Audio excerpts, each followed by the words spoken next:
নমস্কার বন্ধুরা, নবদিগন্ত চ্যানেলের পক্ষ থেকে আপনাদের সকলকে জানাই স্বাগতম। তো বন্ধুরা, আজকে সকালে গুড মর্নিং জানিয়ে আপনাদের জন্য এখন নতুন যে আপডেটটি শেয়ার করতে চলেছি সেটি হচ্ছে 3929 আরটিআই মামলার যে রিভিউ পিটিশন হয়েছিল সুপ্রিম কোর্টে, তার কি আপডেট এই মুহূর্তে রয়েছে এ বিষয়ে অনেক দর্শক বন্ধু কিন্তু কমেন্ট করছেন, অনেকেই জানতে চাইছেন, আমাকে পার্সোনালি মেসেজ করেছেন অনেকে। তো এই 3929 মামলার বর্তমান গতি প্রকৃতি কোন জায়গায় রয়েছে এই বিষয়ে এবং নিয়োগ পাওয়ার কতটা সম্ভাবনা রয়েছে 3929 মামলাতে, তো চলুন এই বিষয়ে আমরা বিস্তারিত জেনে নেব। এবং আরও একটি প্রশ্ন অনেকেই করছেন যে 3929 মামলায় যদি পিটিশনাররা জেতে তাহলে বিএডরা সেক্ষেত্রে চাকরি পাবে কি না, এই একটি বিষয় কিন্তু। তো আমরা বিস্তারিত সবগুলি পয়েন্ট নিয়ে আলোচনা করব। তবে তার আগে বলি, যারা প্রথমবার চ্যানেলটি দেখছেন আপনারা অবশ্যই চ্যানেলটিকে সাবস্ক্রাইব করে দেবেন। তো চলুন আমরা বিস্তারিত জেনে নিই এ বিষয়ে এবং মূল পর্বে ফিরে যাই।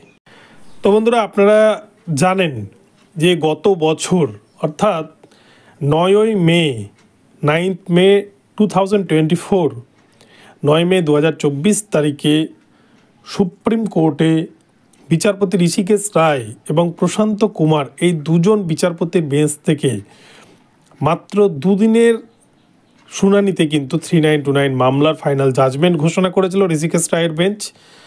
এবং সেই বেঞ্চে থেকে যে নির্দেশ এসেছিল সেক্ষেত্রে কিন্তু আপনারা জানেন পর্ষদের পক্ষে রায় দিয়েছিল এবং 3929 ভ্যাকান্সি বা এই যে প্যানেল, সেই প্যানেল পুরোপুরি এক্সপায়ার করে গেছে, অর্থাৎ এক্সপায়ার্ড প্যানেল থেকে কোনো রকম কোনো নিয়োগ নয়। অলরেডি একটা নতুন রিক্রুটমেন্ট প্রক্রিয়া চালু হয়ে গেছে, সেখানে সিট ক্যারি ফরওয়ার্ড হয়ে গেছে, প্যানেল এক্সপায়ার হয়ে গেছে, এরকম বিষয় কিন্তু উত্থাপিত হয়েছিল এবং সেটাকেই কিন্তু মান্যতা দিয়েছিল কোর্ট। তো তারপরে 3929 মামলায় আপনারা জানেন যে প্রত্যেকে কিন্তু একটা অধিকার থাকে যে সেটাকে রিভিউ করানোর, যদি সঠিক কিছু ডকুমেন্টস দিয়ে সেটাকে কোর্টকে যদি বোঝাতে পারা যায় যে এই ডকুমেন্টসগুলো আমাদের কাছে রয়েছে, প্যানেল এক্সপায়ার্ডই হয়নি, প্যানেল দেয়নি সঠিকভাবে পর্ষদ, তো প্যানেল এক্সপায়ার্ড হবে কী করে, যার জন্মই হয়নি তার মৃত্যু হবে কীভাবে। অপরদিকে 5% প্যানেলও পর্যন্ত এখন পর্যন্ত দেয়নি পর্ষদ। তো এই পয়েন্টের ভিত্তিতে কিন্তু রিভিউ পিটিশনগুলো দায়ের হয়েছিল এবং আপনারা জানেন যে প্রায় 1 বছর হতে আসছে, এখনও 10 মাস মতো কিন্তু প্রায় অতিক্রান্ত, কিন্তু এখনও পর্যন্ত সুপ্রিম কোর্টের পক্ষ থেকে 3929 মামলার যে রিভিউ পিটিশন তার কিন্তু কোনো রকম কোনো জাজমেন্ট এখনও আসেনি, শুনানি হয়নি। তো রিভিউ ফাইল কিন্তু সুপ্রিম কোর্টে দায়ের হয়েছে, রিভিউ ফাইলের কিন্তু এখনও পর্যন্ত কোনো রকম হিয়ারিং হয়নি। তো সেই জন্য এক প্রকার বলা যায় এই মামলাগুলি কিন্তু বা এই 3929-এর যে আরটিআই যে রিভিউ পিটিশন সেগুলি কিন্তু এক প্রকার এখন শীত ঘুমে রয়েছে।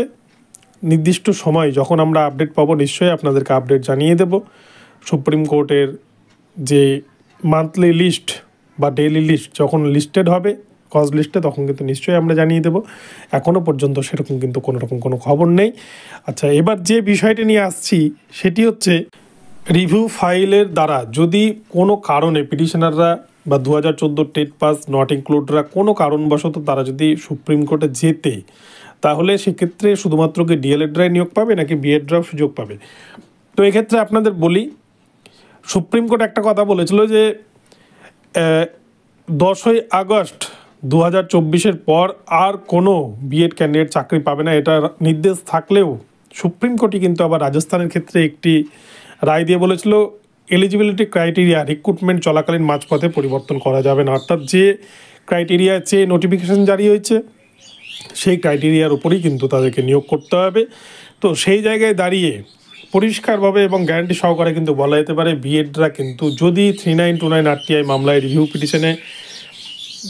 রিভিউ পিটিশনে যদি 3929 পিটিশনাররা যেতে, তাহলে কিন্তু সেক্ষেত্রে বিএডরাও যেমন সুযোগ পাবে, ডিএলএডরাও সুযোগ পাবে, এনআইএসরাও সুযোগ পাবে। সেক্ষেত্রে কিন্তু বিভাজনের কোনো জায়গাটাই নেই, যেহেতু রিক্রুটমেন্ট প্রক্রিয়ার নোটিফিকেশান জারি হয়েছিল বিএড ডিএলএড এনআইএস প্রত্যেককে নিয়েই।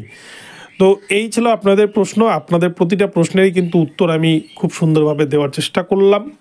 আশা করি আপনাদের ভিডিওটি পছন্দ হয়েছে। ভিডিওটি ভালো লাগলে চ্যানেলটিকে সাবস্ক্রাইব করে দেবেন। দেখা হচ্ছে পরবর্তী ভিডিওতে, আবারও নতুন আপডেট নিয়ে আসবো। সকলে চ্যানেলের সাথে জুড়ে থাকবেন।